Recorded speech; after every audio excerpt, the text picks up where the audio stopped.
Since childhood, I harbored a deep resentment toward my stunning younger sister. She always seemed to covet everything that was mine. I was constantly told, "You're the older sister, you should be patient." And despite following that advice, she ended up taking my husband away from me. To make matters worse, I was pregnant at the time. Now, after all she's done, she has the audacity to demand a grand celebration for herself. It's shocking and brazen. But I'm no longer alone. As a single mother, life has been incredibly challenging, but I've found my own strength and support. "Shall I lend you my husband?" she taunts, but honestly, I'm doing just fine on my own. My name is Taylor. At 29, I work as a librarian, with my jet black hair pulled back, a face rarely touched by makeup, and thick sense glasses perched on my nose. My freckles are my unique charm, though they're often overshadowed by my understated look. I'm simply an ordinary yet remarkable woman. In stark contrast, my younger sister Yasmin, just a year younger than me, is slender with fair skin, her beautifully curled hair always styled to perfection. With her expertly applied makeup and dazzling smile, she greets everyone with a charismatic American flair. It's hard to believe she comes from the same parents as me, given how strikingly beautiful and charming she is. Our parents showered her with adoration, the beauty who was loved by everyone. The disparity in the affection we received was glaring, and I found myself always in the background, yearning for their attention. Determined to make a difference despite my appearance, I threw myself into everything with relentless dedication. I poured my heart into my studies, convinced that while I couldn't change how I looked, I could transform my future through hard work. As a shy student with few friends, I spent my free time studying at home. And on weekends, while my classmates enjoyed their time outside, I was confined to my room, absorbed in my books. My relentless focus on academics paid off, and I earned a place at a prestigious, nationally renowned school. I hoped that Yasmin's disinterest in academics would finally give me a break from our constant competition. But to my utter disbelief, the following year, she was accepted into the same prestigious school. "You got into the same school as Taylor? You must have worked so hard. Not only are you beautiful, but you're smart too." Taylor barely made it in, especially with all the money spent on the tours. "Dad, don't say that. I just happened to study what was on the exam, that's all," my sister boasted with a smile directed at me. I was frozen, overwhelmed with a mix of joy and frustration. The thought of attending school with my sister again should have been exciting. But instead, I felt a deep sense of frustration and inadequacy. Wishing I could vanish, I fled to my room and slammed the door behind me, overhearing my parents' exasperated comments. On the day of my sister's acceptance announcement, I was bedridden with a fever, feeling utterly defeated. It was a crushing blow. After working so hard to earn my place at this school, I had hoped to finally escape the endless comparisons with my sister. It felt as though fate was unjust. Yasmin seemed to excel at everything effortlessly, always topping the grades and showcasing talents I couldn't match. I know that being negative and envious isn't productive, but it's difficult to stay positive in situations like this. No one seemed to understand what I'm going through, so I find myself burying my head in my pillow, silently crying out of frustration. I can't help but feel a deep-seated resentment toward Yasmin. Since my beautiful and charming younger sister started high school, she quickly became the center of attention, with even rumors swirling about her potential modeling career. My own high school life, once filled with its own moments, took a turn for the worse as I faced teasing from the boys in my class. "Yasmin, isn't your little sister the one in the first year? You two don't look anything alike." "Give me a break. I'm always being compared to my sister," I'd retort, though those days felt like an endless struggle. I began to withdraw from others, feeling like I was living through a personal hell. As a naturally shy person, I isolated myself further, speaking only minimally in class and losing myself in my beloved books. Even when there were opportunities to connect with boys I had feelings for, I never had the courage to approach them. Meanwhile, my striking sister seemed to have an uncanny knack for navigating those social situations with ease, almost like a hawk spotting its prey. "Big sis, you're interested in that boy from the news club, aren't you?"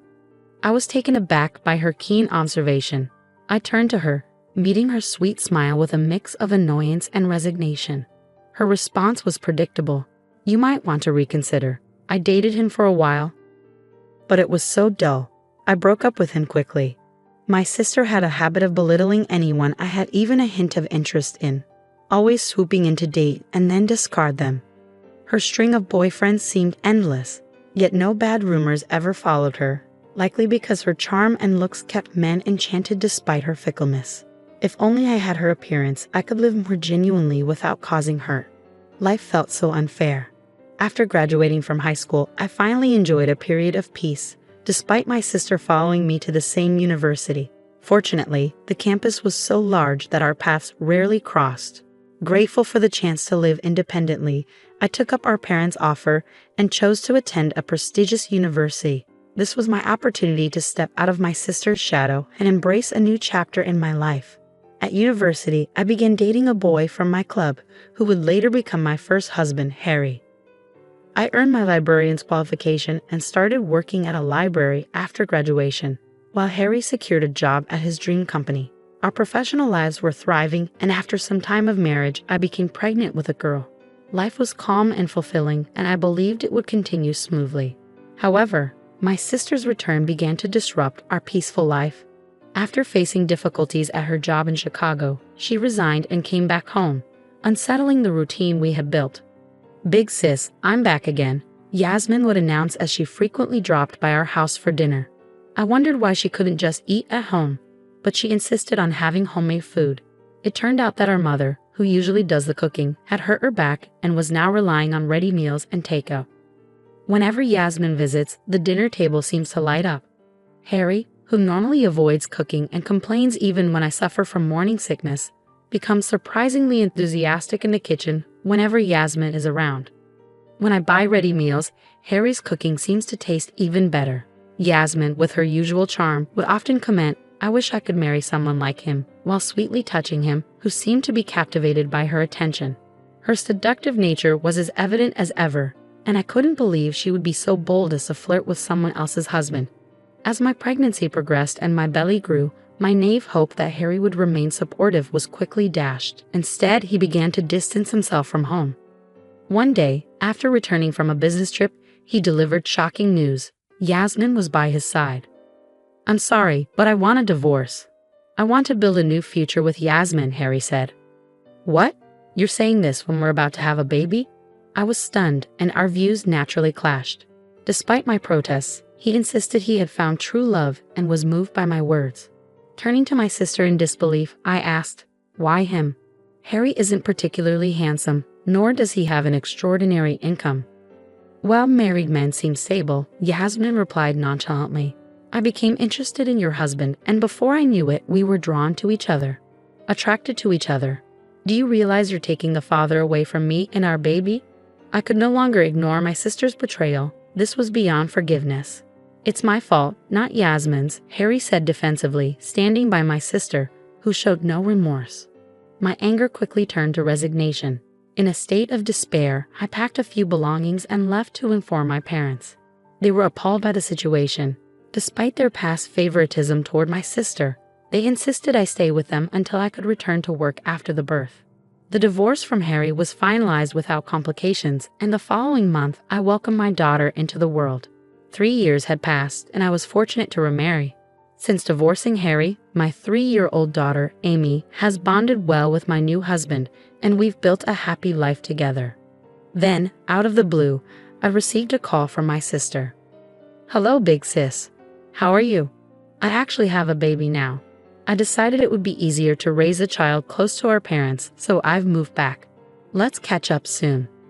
For 3 years, there had been no contact from her, neither with me nor with our parents. Now, she was reaching out as if nothing had happened, chatting cheerfully and offering no apologies. I was at a loss for words, surprised by her sudden and casual reappearance. Of course, prepare lots of gifts. Oh, and ask Mom and Dad to forgive me. It's been 3 years. They can't still be angry, she said abruptly before ending the call. To make matters worse, I later received a text from her that read, "I'll lend you my husband if you need." Since I've been estranged from my sister, I haven't mentioned my remarriage to her. She seems to think I'm still a single mother. As I sighed in frustration, my husband, Ted, came home after finishing work. He's aware of how my sister had taken my previous husband from me. When I told him that my sister was coming to the neighborhood, claiming it was to celebrate her baby's birth, he laughed in surprise. "Your sister really has some nerve. If it were me, I'd be too guilty to show my face, Ted said with a hint of sarcasm, gently holding me from behind. She's always been like that, beautiful and getting away with everything. I've resented her many times, and the jealousy has never truly faded. It feels like the world really does favor those who are beautiful. Sensing my frustration, Ted offered a reassuring smile. Beauty is subjective, right? You once said an actor was handsome, but not everyone agrees. Your sister might be considered beautiful, but she's not my type. However, people who get to know her often find themselves charmed by her. I see. Then shall we go and greet her together? Ted suggested. What? I exclaimed in surprise, and Ted laughed heartily. There's nothing for you to worry about. The idea that I could be swayed by your sister is unthinkable. I'd even bet on it. Besides, if we talk things through and establish clear boundaries, it might actually work in your favor, he said, and his words struck a chord with me. He was right. I was tired of living in fear of my sister. Determined to clear my heart and confront the situation head-on, I resolved to meet her in person. On the appointed day, I arrived at the flat where my sister and her family lived. Ted was going to be a bit late due to work commitments. Welcome, big sis, Yasmin greeted me with a bright smile. My ex-husband Harry was also there, looking somewhat awkward. In the room, a tiny baby slept softly in a crib. Isn't he adorable? This child is proof of the love between Harry and me, she said nonchalantly, as if taking my daughter's father from me was of no consequence. Yasmin continued to boast about her happiness and how exceptional her child was. As usual, interacting with her was exhausting. Just being in the same space made me feel tense. By the way, big sis, where's your gift? Oh, did you forget to bring one?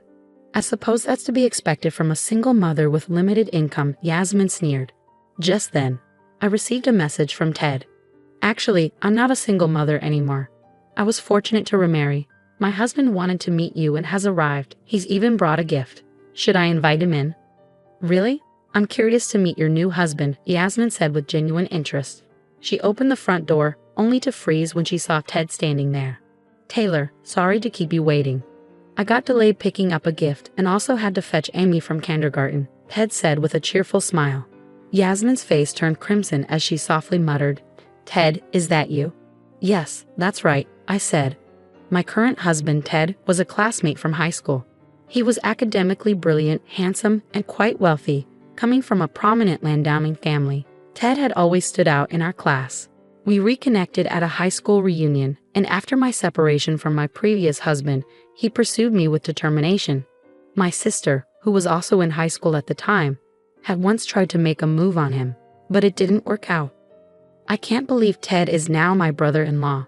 There's so much I want to catch up on. Can I have your number?